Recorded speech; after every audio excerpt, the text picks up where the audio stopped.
The BC Nonprofit Housing Association says nearly 4 million households rent in Canada. With data from the 2011 Statistics Canada census, the organization ranked 523 municipalities in the country based on rental affordability, and two Peace Region cities ranked in the bottom half. Dawson Creek ranked poorly, coming in 486th. The association says the data shows the Malzero city has an acute affordability problem where some residents spend half of their household income on rent. A full 21% spending more than 50% of their household income on rent.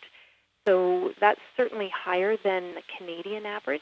Although Fort St. John fares a little bit better on the list, it's still ranked 331st. 15% of households in the energetic city spend more than half of their income on rent, a problem the association says could put residents at risk of not meeting their needs in the future.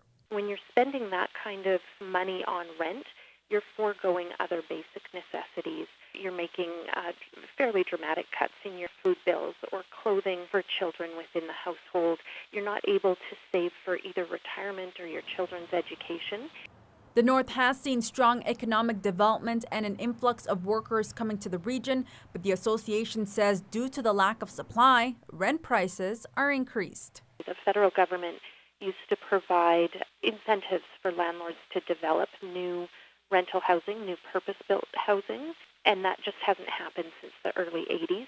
So that lack of supply really increases the pressure on rents, and we've seen a significant increase in the north, but also throughout the province.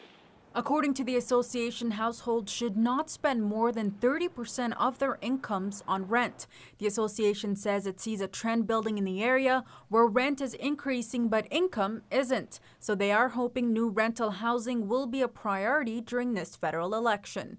Faiza Amin, CJDC-TV News, Fort St. John.